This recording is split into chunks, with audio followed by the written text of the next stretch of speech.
இந்த நாளிலும் செய்தி என்ன கொடுக்கலான்னு நினைக்கும் போது ஆவியானவர் உயிர்த்தெழுந்த பின் பேசிய வார்த்தைகளிலே ஒரு 7 முக்கியமான வார்த்தைகளை தியானிக்கலாம் என்று யோசனை கொடுத்தார். கரங்களை உற்சாகமா தட்டி, சரியா? அந்த 7 வார்த்தைகளை நாம் தியானிக்க இருக்கிறோம். கர்த்தர் உங்களோடு பேசுவாராக. நேரம் சுருக்கமா இருக்கு, சரியா? என்னால் முடிஞ்ச வரைக்கும் நான் வேகமா போறேன். கர்த்தர் முதலாவது ஆவியானவர் இந்த செய்தியை கொடுத்த பரிசுத்த ஆவியானவருக்கு என்னுடைய மனமார்ந்த நன்றியை நான் ஏறெடுக்கிறேன்.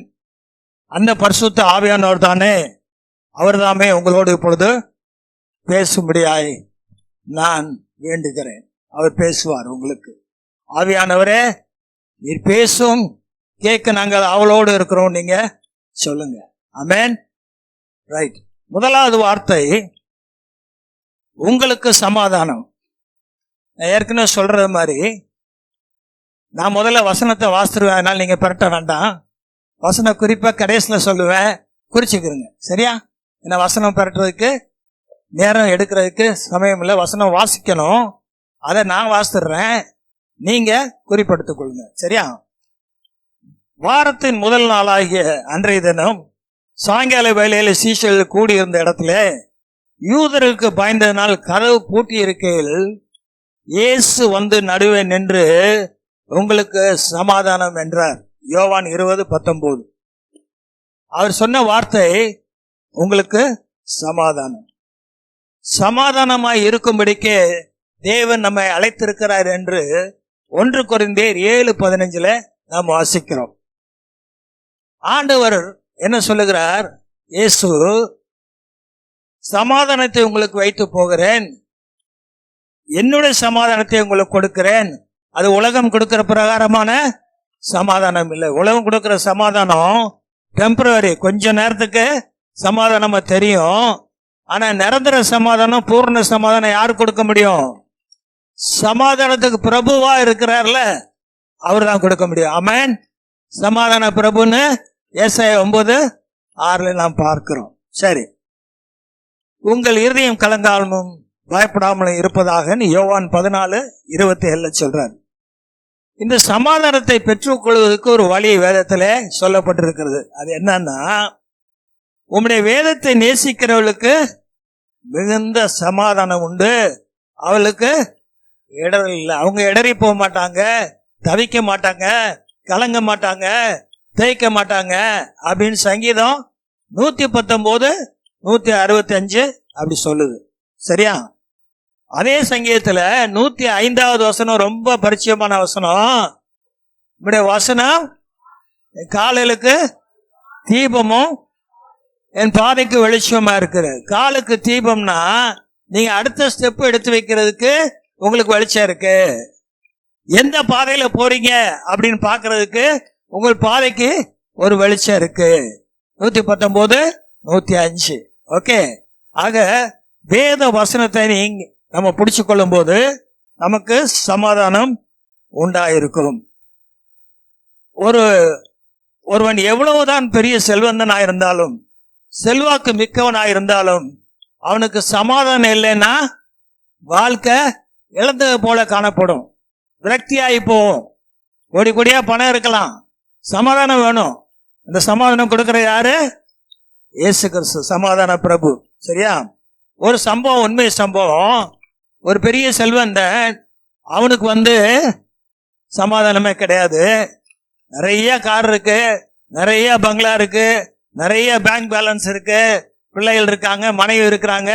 ஆனா சமாதானம் மாத்திரம் என்ன இல்லை அவன்கிட்ட, சரியா? அப்ப அவன் நெருங்கிய நண்பர் சொல்றாரு, என்னப்பா இவ்வளவு சொத்து பத்த வச்சுக்கிட்டு எப்ப பார்த்தாலும் துக்கமா இருக்கிறிய அப்படின்னு சொல்றாரு. இல்ல, எனக்கு மனதுல சமாதானமே இல்லை. அவர் என்ன வழியில அந்த சொத்தை சம்பாதிச்சாரோ, என்ன பண்ணாரோ, பாவங்கள் பண்ணாரோ நமக்கு தெரியாது. ஆனா சமாதானம் இல்லை. அப்ப இவர் சொன்னாரு, நான் சமாதானம் உனக்கு உண்டு பண்றதுக்கு ஒரு வழியை காமிக்கிறேன், வர்றியா? வர்றேன், எவ்வளவு நாளும் நான் செய்யறேன். கொஞ்சம் செலவு பண்றியா? செய்யறேன். எவ்வளவு வேணும் உனக்கு? 5 லட்சம் கொடுப்பியா? 5 நான் 10 லட்சம் கொடுக்குறேன், எனக்கு சமாதானத்தை நீ வாங்கி கொடு. எங்க கிடைக்கும்? நான் சொல்றேன் உனக்கு அப்படின்னு சொல்லி அடுத்த வாரம் வந்து உடனே பாக்குறேன். இதே நாள்ல அடுத்த வாரம் வந்து உடனே கூட்டு போறேன் அந்த இடத்துக்குன்னு சொல்லி. சரி 10 லட்சம் கொடுத்து விட்டாரு. அவர் போயிட்டாரு. அவர் ரொம்ப நெருங்கிய நண்பர், ஏமாற்ற மாட்டாரு, அவருக்கு தெரியும், உண்மையாதான் சொல்லியிருக்கிறாரு, கொடுத்துட்டாரு. அடுத்த வாரம் வந்தாரு, வா போலான்னு சொல்லி கூட்டு போனாரு. எங்க கூட்டு போனாருன்னு சொன்னா, ஒரு மாற்றுத்திறனாளிகள் இருக்கிற ஒரு பராமரிப்பு நிலையத்துக்கு கூட்டு போறாரு. அங்க கை இல்லாதவன், கால் இல்லாதவன், கண் இல்லாதவன், பல விதமான பிரச்சனைகள், குறைபாடுகள் உள்ளவங்க, இடுப்பு கீழே ஒன்றும் இல்லாதவங்க எல்லாம் இருக்கிறாங்க.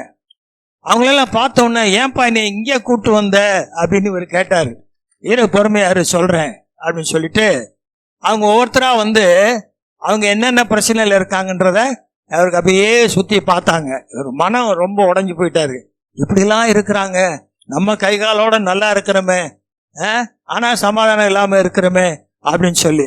அப்போ நண்பர் கூட்டு போனவர் என்ன சொன்னாரு, அவர் என்ன பண்ணியிருந்தார், அந்த ஒரு வாரத்துல இந்த இடத்துக்கு வந்து யாராருக்கு என்னென்ன உபகரணம் வேணும், ஒரு வீல் சேர் வேணுமா, ஒரு சின்ன ஒரு காலு கையை அட்டாச் பண்றதுக்கு எது வேணுமா, எல்லாம் பண்ணி ஏற்பாடு பண்ணி அங்க வச்சிட்டாரு.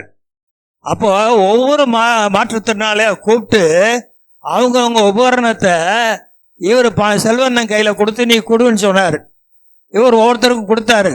அவங்க வாங்கினவங்களுக்கு அவ்வளவு ஒரு சந்தோஷம். சரியா, இவருக்கும் பயங்கர சந்தோஷம். எல்லாத்துக்கும் கொடுத்து முடிச்சாங்க. ஒரு நல்ல ஒரு பிரியாணி சாப்பாடு ஏற்பாடு நண்பர் பண்ணியிருந்தாரு. எல்லாம் உட்காந்து சாப்பிட்டாங்க. இவங்க 2 பேரும் உட்காந்து சாப்பிட்டாங்க. வீட்டுக்கு வந்தாங்க. அப்போ வர வழியில சொன்னாரு, ரொம்ப சந்தோஷமா இருக்குப்பா, எனக்கு நல்லா இருக்கு, சமாதானமா தெரியுது அப்படின்னா. அப்படியே ரொம்ப சந்தோஷம்னு வீட்டுக்கு போயிட்டாங்க. மறுநாள் காலையில போன் பண்ணி செல்வந்தன் சொல்றாரு ஃப்ரெண்டுகிட்ட, பல வருஷமாச்சு நான் நிம்மதியான தூக்கம் தூங்கி, எனக்கு நைட்ல படுத்தா நான் கூட்டி கழிச்சு பார்த்தா 2 மணி நேரம் தூங்கியிருப்பேன், மற்ற நேரம்லாம் அல்லாடிக்கிட்டு இருப்பேன். நேத்து ஒரு குழந்தைய போல தூங்கினேன். அல்லையா, கரங்களை தட்டுங்களே, நீங்க தூங்கிட கூடாது. குழந்தைய போல தூங்கினேன், எனக்கு மிகுந்த சமாதானமா இருக்கு, சந்தோஷமா இருக்குன்னு சொன்ன. அப்போ ஏழையில கொடுக்கும் போது செய்யும் போது உலக மனுஷனே சொல்லி வச்சிருக்கான் ஒரு தலைவர், ஏழையின் சிரிப்பில் இறைவனை காண்போன்னு சொல்லி. சரியா, அது மாதிரி நம்ம கர்த்தராகத்தான் விரும்புறாரு. சரிங்களா, சரி. நாங்க வந்து ஒரு மினிஸ்ட்ரி, எங்களுடைய கிருபையாருக்கு மினிஸ்ட்ரியில ஒரு ஜூம் மீட் வந்து எவ்ரி சாட்டர்டே ஈவினிங் வந்து 8 to 9 நடத்துறோம். அது தெலுங்கானால உள்ள பீப்புள் 100 பேர் இருக்கிறாங்க அங்க.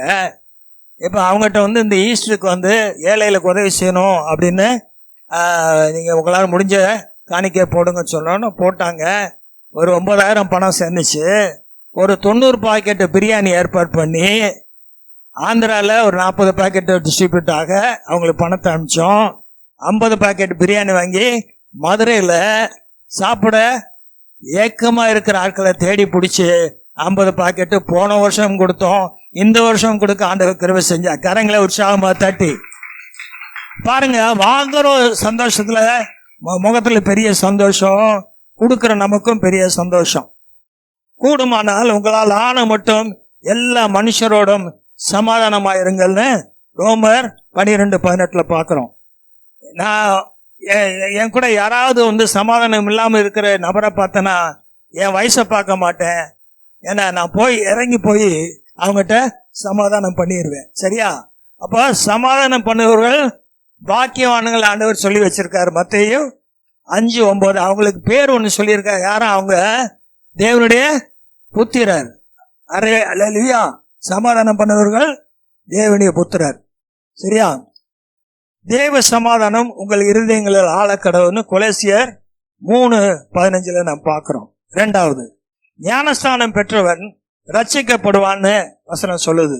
விசுவாசம் உள்ளவனாகி ஞானஸ்தானம் பெற்றவன் ரட்சிக்கப்படுவான். மார்க் 16:16.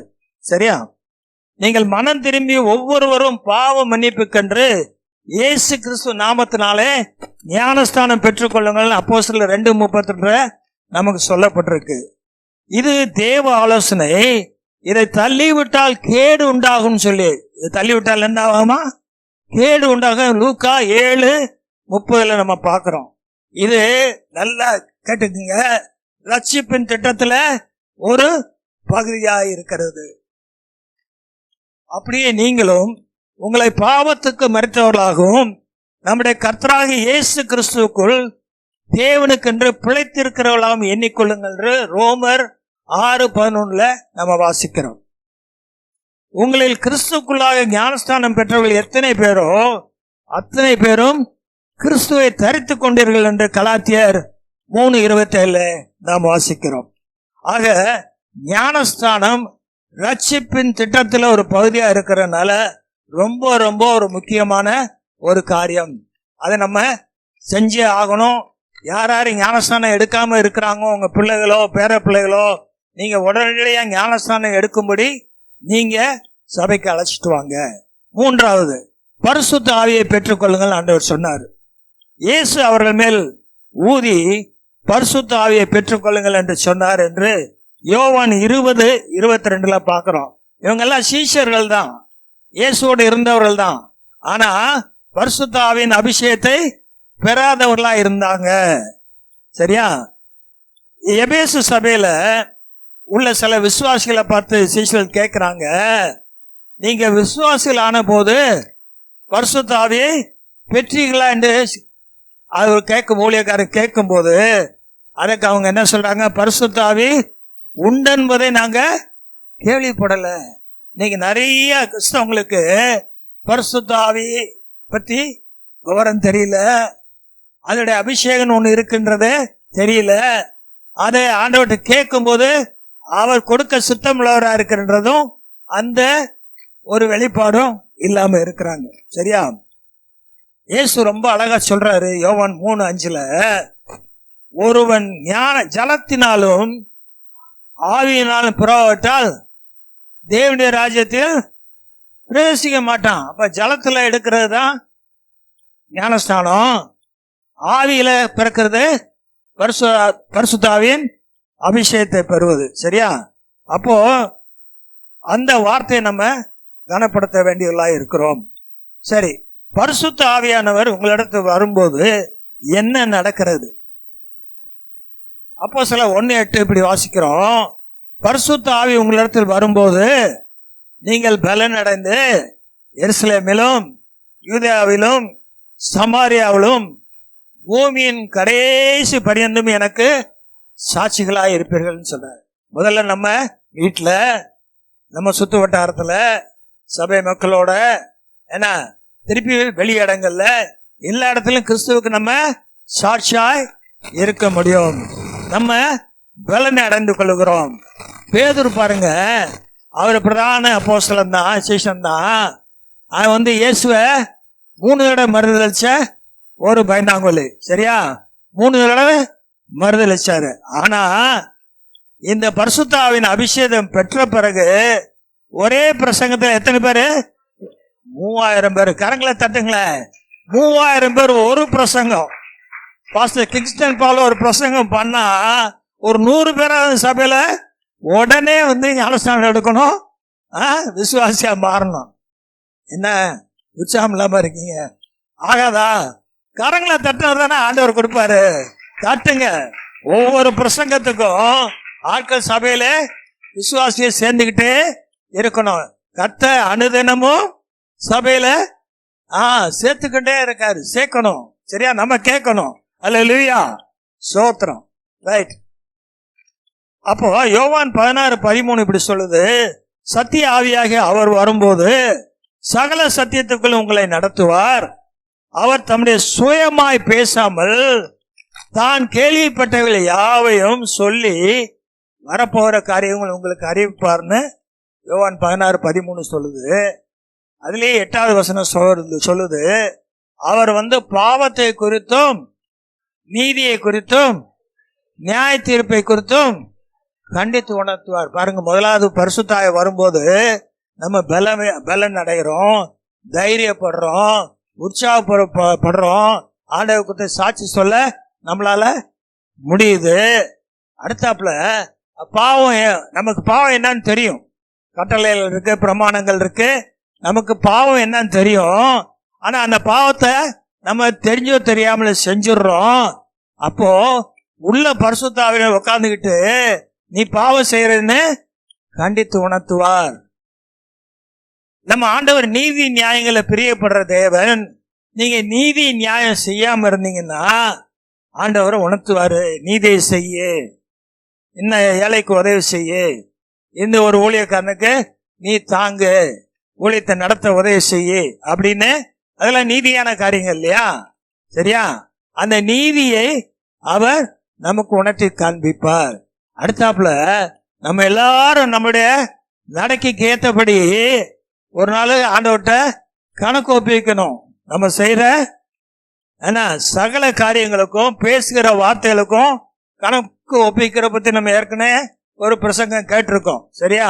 அப்ப அந்த நியாய தீர்ப்பு நாள்ல கணக்கு ஒப்பிக்கணும்ன்றத ஆவியானவர் உணர்த்துவாரு. நீ இப்படி செய்யறது சரியில்லை, சரி பண்ணிக்கோ அப்படின்னு சொல்லி ஆவியானவர் உணர்த்துவாரு. இதெல்லாம் ஆவியானவர் நம்மகிட்ட வருகிற நாள் ஏற்படுகிற பலன்கள்.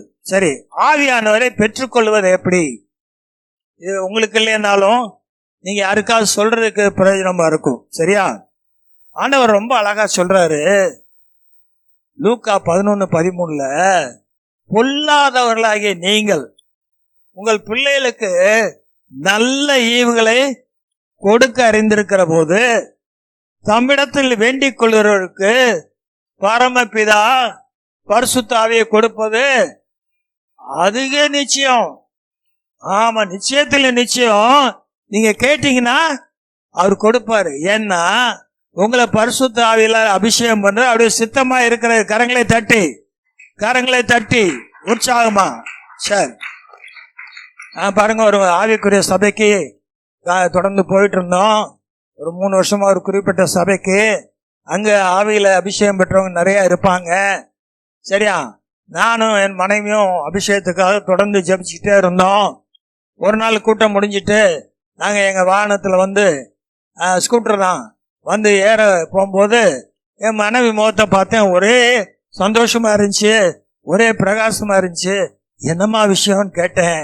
எப்பா, எனக்கு பரிசுத்த ஆவியின் அபிஷேகம் கிடைச்சிருச்சு, நான் அந்நிய பாஷை பேசினேன் அப்படின்னு சொன்னாங்க. எனக்கு ஒரே சந்தோஷம். ஒரு பக்கம் என்னடா நம்ம தான் முதல்ல அபிஷேகம் பெறுவோம்னு பார்த்தோம், இவங்களுக்கு கிடைச்சிருச்சே அப்படின்னு அது ஒரு பக்கம் ஒரு ஆதங்கம். ஆனாலும் வீட்டுக்கு வந்தோம். ஆண்டவரை துதித்து நல்லா ஜெபம் பண்ணோம், நன்றி செலுத்தணும். ஆண்டவரே, பரிசுத்த ஆவியின் அபிஷேகத்தை கொடுத்தீங்களாப்பா, அந்நிய பாஷையின் அடையாளத்தை கொடுத்தீங்களேன்னு ஒரே சந்தோஷப்பட்டு ஜெபிச்சோம். அப்புறம் நான் போய் ஆண்டவர்கிட்ட போராடினேன். எப்பா, என்னப்பா இத்தனை வருஷமா நான் ஜெபிச்சிட்டு இருக்கேன், எனக்கு வரலையேப்பா. ஏன்னா அவளுக்கு வந்துருச்சு சந்தோஷம், எனக்கு வேணுமே, நான் சந்தோஷப்படணுமே, எனக்கு வேணும்னு சொல்லி போராடி ஜெபிச்ச உடனே அன்னைக்கு நைட்டா ஆண்டவர் எனக்கு அபிஷேகத்தை கொடுத்தாரு. ஹல்லேலூயா! ஒரே சந்தோஷம், 2 பேருக்கும் பயங்கர சந்தோஷம். ஒரே நாள்ல 2 பேருக்கும். இதே மக அப்போ அவ சின்ன பிள்ளை, 12-13 வயசு இருக்கும், 13 வயசு இருக்கும். அவ பார்த்துட்டு நாங்க 2 பேரும் அந்நிய பாஷை பேசுற பார்த்து, ஜெபிக்கிற பார்த்து, ஆவில நிரம்பி சந்தோஷப்படுற பார்த்து ஒரே ஓன்னு உருண்டு அழுகிறா. ஏமா அழுகிற? உங்களுக்கெல்லாம் அபிஷேகம் வந்துருச்சு, நாளைக்கு ஆண்டவர ரகசிய வரல வந்தா நீங்கெல்லாம் போயிடுவீங்க. அப்ப நான் என்ன பண்றேன்? ஏமா, உன் சின்ன வயசுமா, உனக்கு டைம் இருக்கு, ஆண்டவர் கொடுப்பாரு. அவ அந்த வயசுலயே போராடி அதுக்கப்புறம் கொஞ்ச நாள்ல ஆண்டவர் அவளை அபிஷேகத்தார். வீட்டுல இருக்க அவ்வளவு பேருக்கும் அபிஷேகம் ஆண்டவர் கொடுக்க சித்தமுள்ளவராக இருக்கிறார், கொடுத்து கொண்டு இருக்கிறார். கர்த்தர் நல்லவர். கடைசி நாட்களை உங்களுக்கு வாக்கு பண்ணி இருக்கிறார். மாம்சமான யாரு மேலும் என் ஆவியை ஊற்றுவேன். அப்ப என்ன ஆகும்? உங்கள் குமாரரும் குமார்த்திகளும் தீர்க்கதரிசனம் சொல்லுவாங்களாம். சரியா? வாலிபர் தரிசனங்களை பார்ப்பாங்களாம். பெரியவங்க சொப்பனம் பார்ப்பாங்களாம். என்ன சொப்பனம்? பரலோக சொப்பனம், ஆண்டவர் கொடுக்கிற சொப்பனம். அப்போ இதெல்லாம் ஆவிய அபிஷேகத்தை பெற்றுக்கொண்ட பிறகு நடக்கிற காரியங்கள். 4வது, பாவங்களை மன்னியுங்கள் என்று சொன்னார். இயேசு சீஷர்கிட்ட சொன்னாரு, எவருடைய பாவங்களை மன்னிக்கிறீர்களோ அவைகள் அவர்களுக்கு மன்னிக்கப்படும். எவருடைய பாவங்களை மன்னியாது இருக்கிறீர்களோ அந்த பாவங்களை அவங்களுக்கு மன்னிக்கப்படாது இருக்குன்னு சொன்னார். பாவத்தை மன்னிக்க சொல்லி யோவான் 20:23 சொல்றாரு. மலைப்பிரசங்கத்தில் ஆண்டவர் 6:14 மத்தேயுல சொல்றாரு, மனுஷனுடைய தப்பிதங்களை நீங்கள் அவர்களுக்கு மன்னித்தால் பரமபிதா உங்கள் தப்பிதங்களை உங்களுக்கு மன்னிப்பார். அவங்களுக்கு மன்னியாது இருந்தீங்கன்னா உங்களுக்கும் மன்னிக்கப்படான்னு சொல்லியிருக்கேன். நான் சொல்லியிருக்கேன், பரமண்டல ஜபத்திலே ஆண்டவர் ஒரு சின்ன ஒரு கொக்கியை போட்டு விட்டாரு. நாங்கள் எங்களுக்கு விரோதமாக குற்றம் செய்வதற்கு மன்னிக்கிறது போல எங்கள் குற்றங்களை மன்னியும். அப்ப நீங்க முழுசா மன்னிச்சா முழு மன்னிப்பு உங்களுக்கு. நீங்க அரையங்குறையமா மன்னிச்சீங்கன்னா உங்க பாவமும் அரையங்குறையாம தான் மன்னிக்கப்படும். சரியா? ஆனா இப்ப பாருங்க, யோசேப்புடைய சரித்திரம் நமக்கு தெரியும். அவன் பாருங்க, அவருடைய சகோதரி எல்லாம் அவனை கொலை பண்ணுன்னு சொல்லி அடிச்சு குழியில போட்டாங்க. திருப்பி சரி இவன் சாகிறது போல எகிப்தியர்கிட்ட வித்து போட்டுருவோம், சரியா, காசாக கிடைக்க சொல்லி அவனை வித்து போட்டாங்க. அது எகிப்துக்கு போய் போத்திபார் அரண்மனையில ஒரு வேலைக்காரனா வேலை பார்க்கறான். அப்படியே ஆண்டவர் நேரம் வரும்போது அவனை உயர்த்தி அந்த தேசத்துக்கு அதிபதியா மாத்திட்டாரு. யாரா போனவன்? அடிமையா போனவன், வேலைக்காரனா போனவன். ஆண்டவர் அவனை உயர்த்திட்டாரு. அப்போ உயர்த்தும் போது இவனுடைய சகோதரர்லாம் பஞ்சம் இருந்ததுனால தானியம் வாங்க வர்றாங்க எழுத்துக்கு. யோசேப்பு தான் அதிபதினு தெரியாது. ஆனா பிற்பாடாம அதை வெளிப்படுத்தும் போது அவங்க எல்லாம் பயந்து நடுங்கிட்டாங்க. நம்ம இவனை கொலை பண்ண போனோம், இவனுக்கு விரோதமா நிறைய செஞ்சிருக்கோம், இவன் செத்து போனான் தாப்பண்ட போய் பொய்யெல்லாம் சொல்லியிருக்கோம், நிச்சயமா இவன் நம்மள பழி வாங்காம விடமாட்டான் அப்படின்னு சொல்லி நினைச்சாங்க. வாசிங்க ஆதியாகமம் 50:19-21. யாராவது சத்தமா வாசிங்க மைக்ல. ஆதியாகமம் 50:19-21 சீக்கிரமா.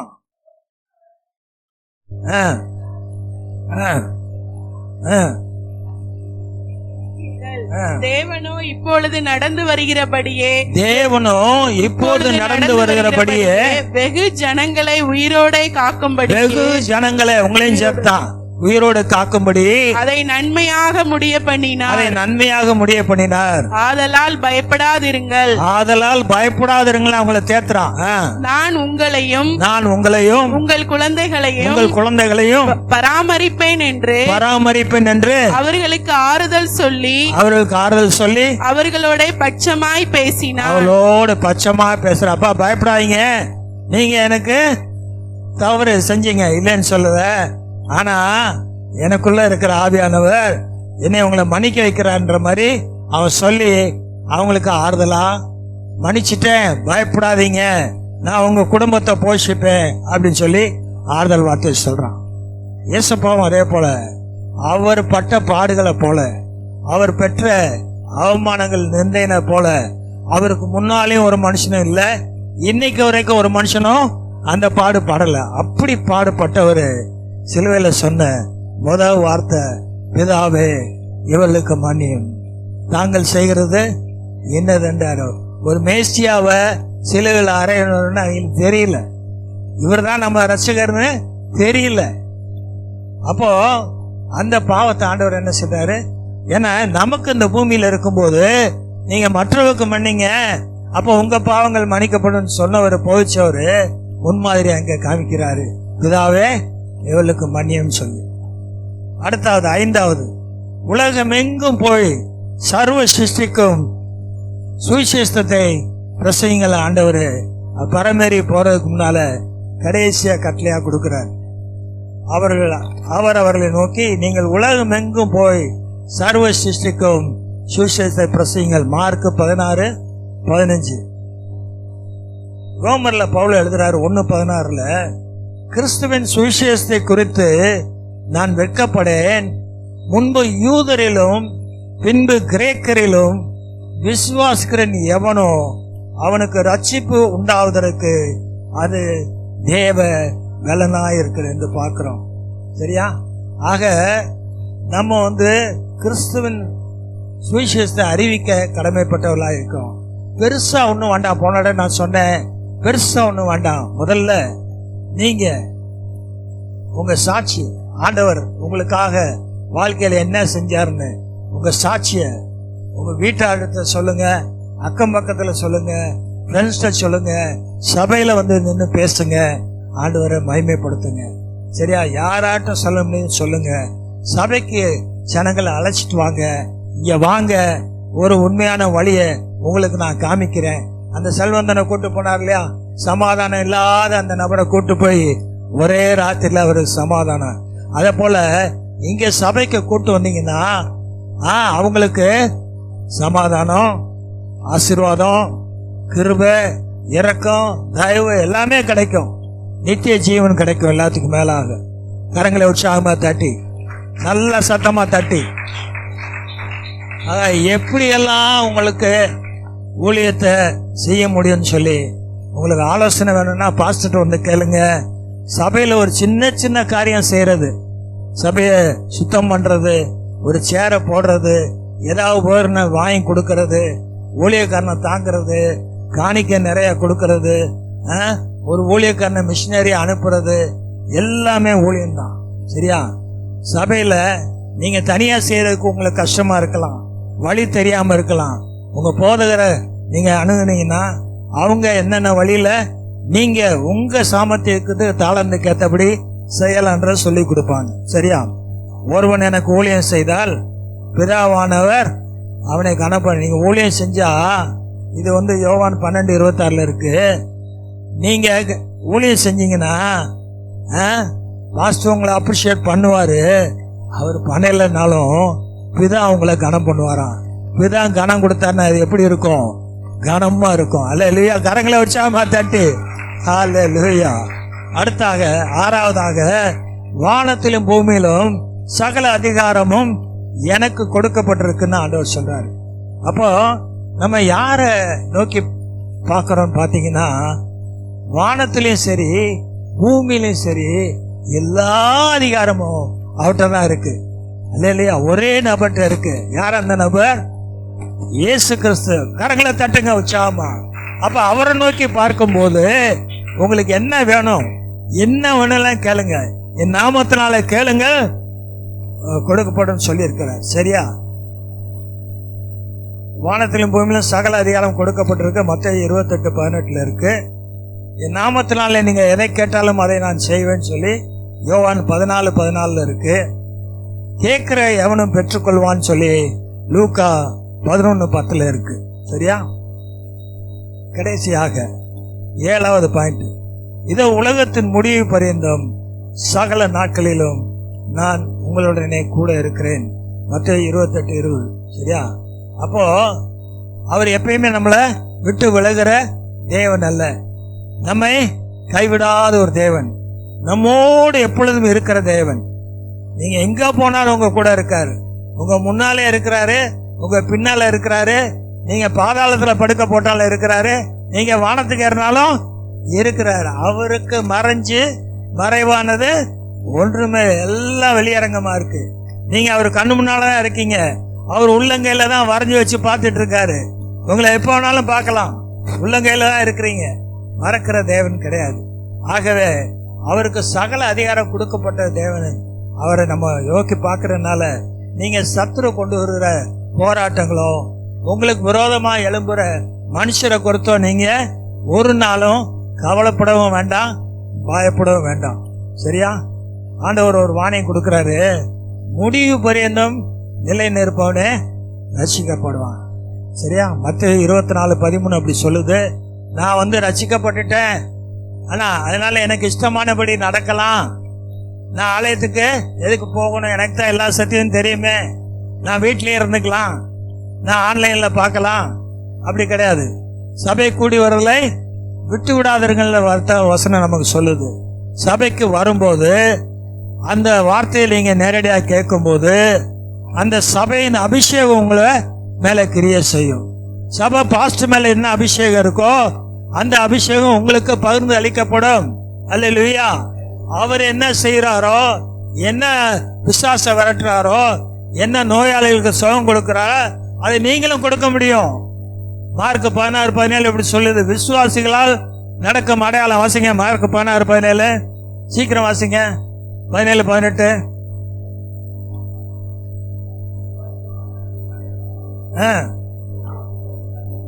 என் நாமத்தினாலே பிசாசுகளை துரத்துவார்கள், நவமான பாஷைகளை பேசுவார்கள்,